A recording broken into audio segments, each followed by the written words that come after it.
Hi friends, എല്ലാവർക്കും silent ഗുരുവിലേക്ക് സ്വാഗതം. നമ്മുടെ കേട്ടിട്ട് പരീക്ഷയൊക്കെ അടുത്തിരിക്കുകയാണല്ലേ. സിലബസ് ഒക്കെ കവർ ചെയ്യണം. നമുക്ക് കോൺസ്റ്റിറ്റ്യൂഷൻ എന്ന് പറഞ്ഞ ഭാഗത്ത് ഏറ്റവും ഇമ്പോർട്ടൻ്റ് ആയിട്ട് നമുക്ക് പഠിക്കാനുള്ളത് ഇലക്ഷൻ കമ്മീഷനും അതിൻ്റെ ചുമതലകളും ഒക്കെയാണ്. അപ്പം ഇലക്ഷൻ നടന്നുകൊണ്ടിരിക്കുന്ന ഈ ഒരു കാലഘട്ടത്തിൽ ഈ ഒരു സമയത്ത് ഏറ്റവും ഇമ്പോർട്ടൻ്റ് ആയിട്ട് നമ്മൾ പഠിച്ചിരിക്കേണ്ട ഒരു ഭാഗം കൂടി തന്നെയാണത്. നമുക്കറിയാം, ഇലക്ഷൻ കമ്മീഷൻ എന്ന് പറയുന്നത് ഒരു ഭരണഘടനാ സ്ഥാപനമാണ്.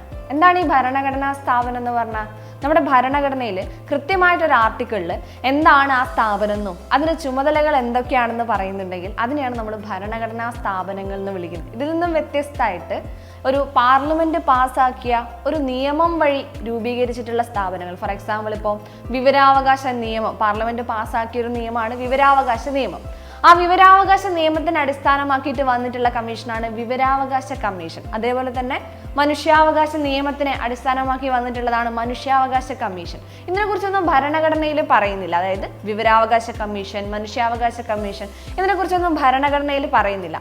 എന്നാൽ നമ്മുടെ ഈ ഇലക്ഷൻ കമ്മീഷനെ കുറിച്ചും അതിൻ്റെ ചുമതലകൾ എന്തൊക്കെയാണെന്നും കൃത്യമായിട്ട് ഭരണഘടനയുടെ ആർട്ടിക്കിൾ 324 ആർട്ടിക്കിൾ 324 ഇലക്ഷൻ കമ്മീഷനെ കുറിച്ച് പറയുന്നത്.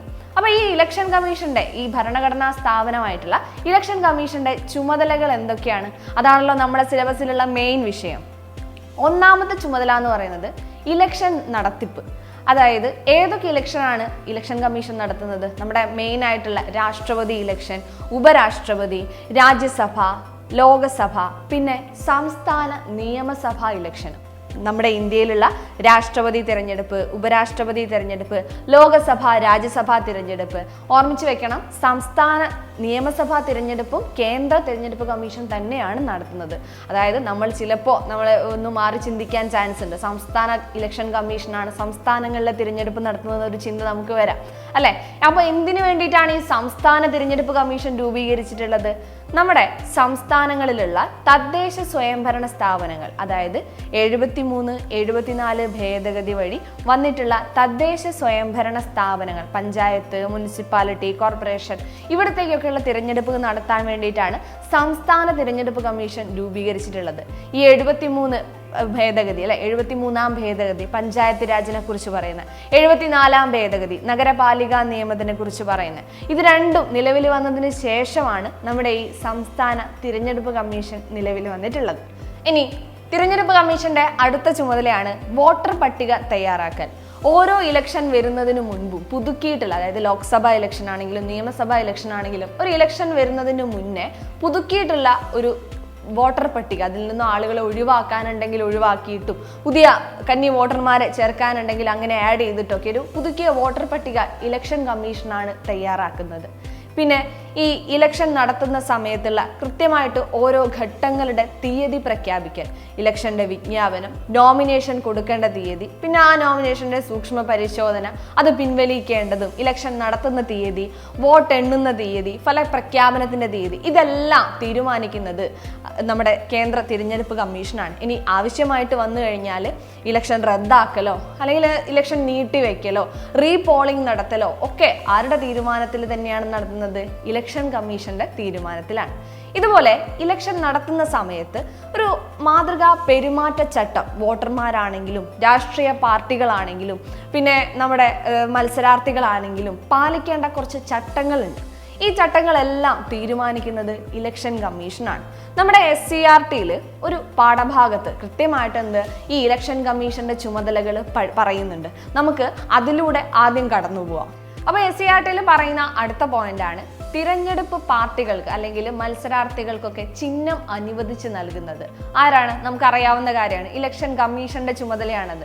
അതുമാത്രമല്ല, രാഷ്ട്രീയ പാർട്ടികൾക്ക് ദേശീയ പാർട്ടിയായിട്ടും സംസ്ഥാന പാർട്ടിയായിട്ടും അംഗീകാരം നൽകുന്നതും ഇലക്ഷൻ കമ്മീഷനാണ്.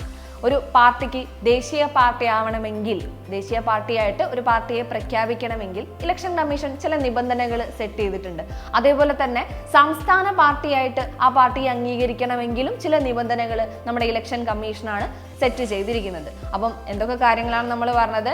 ഒന്ന്, ഇലക്ഷന്റെ നടത്തിപ്പ്, രാഷ്ട്രപതി, ഉപരാഷ്ട്രപതി, ലോകസഭ, രാജ്യസഭ, പിന്നെ നിയമസഭകൾ, സംസ്ഥാന നിയമസഭകളിലേക്കുള്ള തിരഞ്ഞെടുപ്പ് ചുമതല, പിന്നെ വോട്ടർ പട്ടിക തയ്യാറാക്കൽ, പിന്നെ ഓരോരോ ഘട്ടങ്ങളുടെ തീയതി പ്രഖ്യാപിക്കൽ, തിരഞ്ഞെടുപ്പ് ചിഹ്നങ്ങൾ അനുവദിക്കൽ, രാഷ്ട്രീയ പാർട്ടികൾക്ക് അംഗീകാരം നൽകൽ.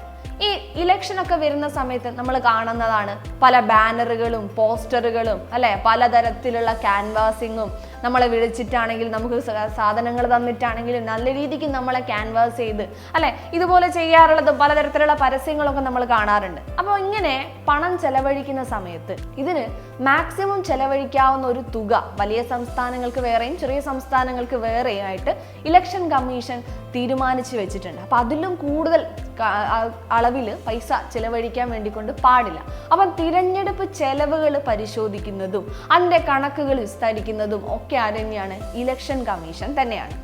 ഇനി ഈ തിരഞ്ഞെടുപ്പ് നടത്താൻ വേണ്ടിക്കൊണ്ട് ഒരു വിപുലമായിട്ടുള്ള ഉദ്യോഗസ്ഥ വൃന്ദമൊന്നും ഇലക്ഷൻ കമ്മീഷന്റെ കീഴിലില്ല. നമുക്കറിയാവുന്ന കാര്യമാണ്, ഇലക്ഷൻ വരുന്ന സമയത്ത് ഈ ഗവൺമെന്റ് എംപ്ലോയീസ് ആണ് ഇലക്ഷൻ ഡ്യൂട്ടിയിലേക്ക് എത്തുന്നത്. അവർക്ക് ട്രെയിനിങ് കൊടുത്ത് അല്ലെ, അവരാണ് ഈ കാര്യങ്ങളൊക്കെ കൈകാര്യം ചെയ്യുന്നത്. അപ്പോൾ ഇലക്ഷൻ ഡ്യൂട്ടിയിലേക്ക് എത്തുന്ന ഈ ഗവൺമെന്റ് ഉദ്യോഗസ്ഥരെ കാര്യങ്ങളൊക്കെ നിയന്ത്രിക്കുന്നതും അവർക്ക് നിർദ്ദേശങ്ങൾ കൊടുക്കുന്നതും ഒക്കെ ആര് തന്നെയാണ്? ഇലക്ഷൻ കമ്മീഷൻ തന്നെയാണ്. അപ്പോൾ എന്തൊക്കെയാണ് ഇലക്ഷൻ കമ്മീഷന്റെ ചുമതലകൾ എന്നുള്ളത് മൊത്തമായിട്ട് നമ്മൾ നോക്കിയല്ലോ. ഒന്നാമത്തെ കാര്യം തിരഞ്ഞെടുപ്പിന്റെ നടത്തിപ്പ്. ഇനി രണ്ടാമത്തത് വോട്ടർ പട്ടിക തയ്യാറാക്കൽ, പിന്നെ നമ്മുടെ ഓരോ ഘട്ടത്തിൻ്റെയും തീയതികൾ പ്രഖ്യാപിക്കൽ, തിരഞ്ഞെടുപ്പ് ചിഹ്നങ്ങൾ അനുവദിക്കൽ, രാഷ്ട്രീയ പാർട്ടികൾക്ക് അംഗീകാരം നൽകൽ, തിരഞ്ഞെടുപ്പിന്റെ ചെലവ് കണക്കുകൾ പരിശോധിക്കൽ, തിരഞ്ഞെടുപ്പ് ചുമതലയിലെത്തുന്ന ഉദ്യോഗസ്ഥരെ നിയന്ത്രിക്കൽ, അവർക്ക് നിർദ്ദേശങ്ങൾ നൽകൽ, ഇതൊക്കെയാണ് ഇലക്ഷൻ കമ്മീഷന്റെ ചുമതലകൾ. അപ്പോൾ കേട്ടറ്റിന്റെ സിലബസിൽ ഇലക്ഷൻ കമ്മീഷന്റെ റോള് എന്നൊരു ഭാഗം നിങ്ങൾ കാണാറുണ്ട്. അതാണ് SCERT ബേസ് ചെയ്തിട്ട് നമ്മളിപ്പോൾ ഈ ഒരു കുഞ്ഞു ഭാഗത്തിലൂടെ പഠിച്ചത്. അപ്പോൾ അടുത്ത വീഡിയോയിൽ നമുക്ക് അടുത്തൊരു ഭാഗമായിട്ട് വരാം. Thank you.